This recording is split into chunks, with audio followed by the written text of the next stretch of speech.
Hello, and your favorite person from .25 Football has branched out and created his own baseball podcast.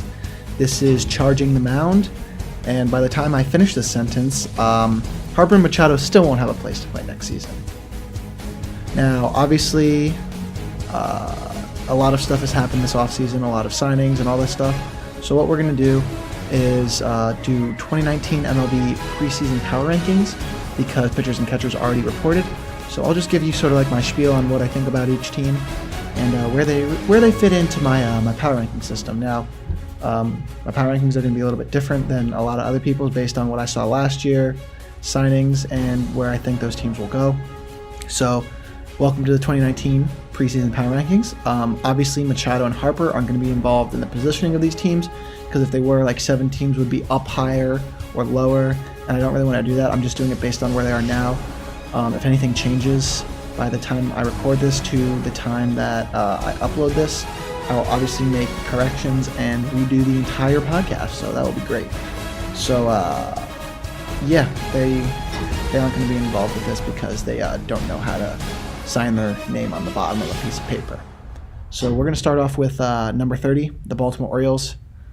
I have nothing to say here. This team is utter garbage, and they'll suck for a long time. 29 is the White Sox. The only reason that they're not dead last right now is because of their farm system. They have some very good prospects, and Machado might be going to the White Sox, but that's just a situation which might happen. 28, the Miami Marlins. Yup. 27 are the Kansas City Royals. Yup. 26 are the Cincinnati Reds. They got Yasiel Puig in a trade, but they still suck, so they're 26. 25 is the Detroit Tigers. If any one of you would comment a player without Googling on the Tigers that's not Miguel Cabrera, you win, but I don't think you will, so we'll move on to the next team. 24 is the Texas Rangers. I didn't think they'd be this bad this year, but hey, Texas can never have anything go their way. They lost Cole Hamels last year at the deadline. This team's going to be terrible. 23 are the Padres. They're going to be better than expected, but the Padres are going to be the Padres and still suck. 22 are the Los Angeles Angels, and they've always had so much potential with their players, but they always suck, and I've given up on them doing anything of relevance, which is why the past 2 years in my personal power rankings, they've been up in the top 15, but I've given up on them even with Ohtani and Trout. They're 22. The 21 team is the Toronto Blue Jays, and Canada can never have anything nice, can they? The Raptors just traded a franchise cornerstone in DeMar DeRozan for a 1-year rental in Kawhi Leonard. The Leafs are going to choke again in the playoffs. They still don't have a professional NFL team. They have the CFL, which is a big yikes. Weird rules for that league. And, the Blue Jays suck again. So, Canada, I'm sorry. 20 are the Minnesota Twins, and the AL Central was a pile of flaming garbage. It's bad. 19 are the Cleveland Indians. The AL Central is really bad. They're going to get killed in the ALDS again next year because they're the only team that can come out of this division. They're not going to be that good. They're probably going to lose Kluber. They're going to lose a lot of players. They're not going to be that good, but they're still going to make the playoffs somehow because the AL Central stinks. Next are the Tampa Bay Rays, and the Rays are the streakiest team in MLB. They're always a threat to win, even though you don't think they are. They had a great season last year, but I think that was a fluke. I don't think they're going to do so well. They're the Minnesota Twins of last year, that team that went crazy. No one expected anything out of them. Yeah, the Rays didn't make the playoffs like the Twins did, but they had 90 wins in a stacked AL East division. Snell's not going to pitch as well as he did last year. I don't think that the Rays are going to be doing anything of significance. 17, San Francisco Giants. Mediocre, not going anywhere, just like last year. That's all I have to say about them. The Pittsburgh Pirates, just nah. The Chicago Cubs are too, but they have marketable stars like Rizzo and Bryant. They're not as good as they were back in 2016 when they won it all. They're still good, but they're not great. They're eh. 14 are the Mariners, and I have no idea what this team is doing. It looked like they were trading away like good players for assets, but then they traded Carlos Santana. It's just a weird situation that the Seattle Mariners are in. This could be like a weird Rays situation where they have like little to no expectations because they traded away like star players and stuff, like the Rays did with Longoria last year, and performed well, but they're not going to make the playoffs. 13 are the Nationals. Now this is where it could get interesting because this team is a good, solid, fundamentally good baseball team. Losing Harper could really, really, really hurt because you saw the way that the Nationals started off last season when Harper wasn't playing well. They were terrible. But when he was playing well in the second half, they were playing very good baseball. But the good thing is they have 4 aces on their team now, which could really help. I mean, having Scherzer, Strasburg, just those 2 starting off are great.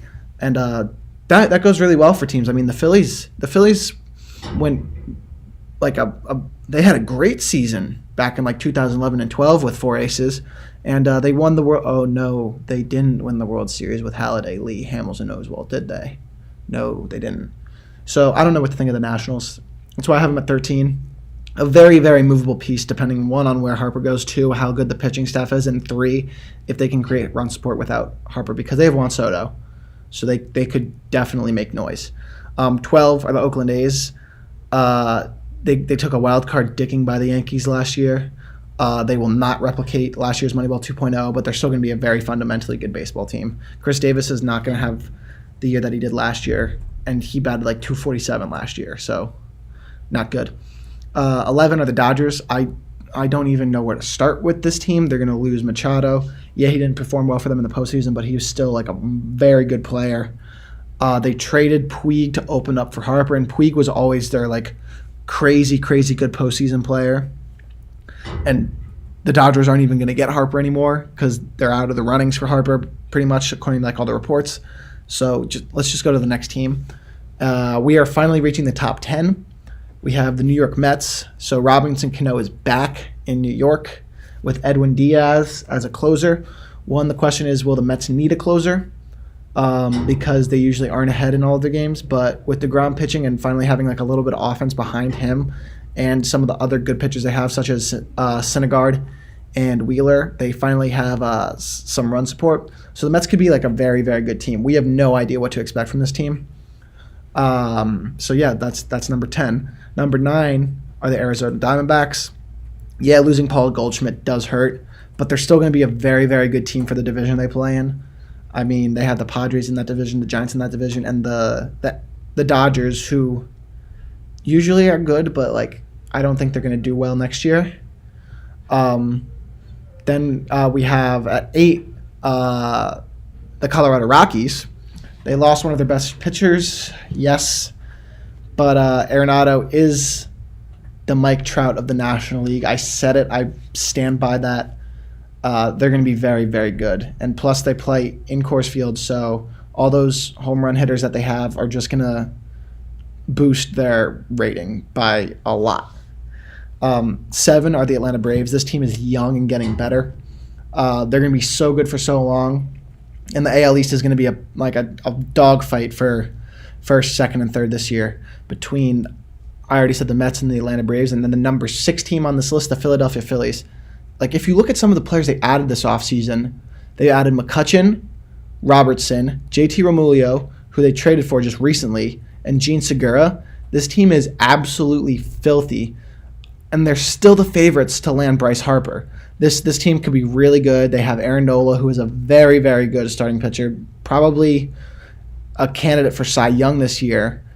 They have an okay bullpen. They still have Arrieta, who could still be that good John Lester type older pitcher that does very well. Like they could be very good this year. Watch out for the Phillies. 5 are the St. Louis Cardinals. Paul Goldschmidt going to this team helps them so much. They already have such a good team. They still need pitching. But they're still going to be very, very, very good. So the Cardinals, watch out for the Cardinals. For the New York Yankees, this is literally the same exact team as last year, except you just trade Ottavino for Robertson in the bullpen. Like Britton's back, Chapman's back, like Ottavino, Betances, like their bullpen is filthy. They have starting pitching, and they have an offense. If Gary Sanchez plays well, the Yankees could win the division. We shall see, though. 3 are the Milwaukee Brewers. They're just so good. Like, the players that they have, like Yelich, Kane, like, they might get Moustakas back. We don't know where Moustakas is going to go. Like, he's a reliable third baseman. Like, just, like, they have Hader. They just have so many teams, so many good players. They're going to be good for a long time. They're going to be good for a long, long time. Number 2 and 1 are literally the 2 teams that are probably going to be up here for the longest and have the longest stretch as great teams in this league. They are the last 2 World Series championships, or champions in order of the years they went. So 2017 champions, number 2, Houston Astros. They're a juggernaut. Their pitching is good. Their hitting is good. Their coaching is incredible. They're just great. They're going to be so good. Bregman's going to be even better because he's so young. Altuve's going to be good again. Correa, Gonzalez, so many good players are just going to be coming out of that. Who am I thinking? Oh, I'm forgetting George Springer. Like, I was thinking like Carlos Gonzalez is going to be good still, but George Springer's still going to be good. They have such a good team. But one team that is better than them and one team that is just outright nasty. The number 1 team are the Boston Red Sox. There's really nothing to say about this team that you don't already know. They won the World Series last year. They didn't do anything to like lose their credibility as the team besides not re-signing Craig Kimbrell yet. They can do a lot, but overall, I think the Red Sox are still the best team in the league. These power rankings are obviously going to shift as the season goes along, so we see how like chemistry goes with certain teams. Like the Phillies' chemistry system might go down the toilet with like how many new players they added in and players that they're going to be subbing out and all this stuff. So we don't really know what to think of them, but just based on talent right now, the Phillies are a very good team. And like teams like the Yankees, they could be bonding better and play a lot better than they did last year. I mean, yeah, granted they did win 100 games last year, but they could still be playing a lot better. So we still have a lot to figure out. So as of right now, those are my power rankings. This podcast, I don't really know how it's going to go. Probably going to do one now, right as spring training starts, one in the middle of spring training, and one at the end. So maybe like every 2 weeks, 3 weeks. Once baseball season comes around, it's going to be probably once every 1 to 2 weeks, depending on my school schedule and my summer work schedule. So I'm Drew Wheeler, your favorite .25 host and the brand new host of Charging the Mound. So I will see you all when I see you. Bye, guys.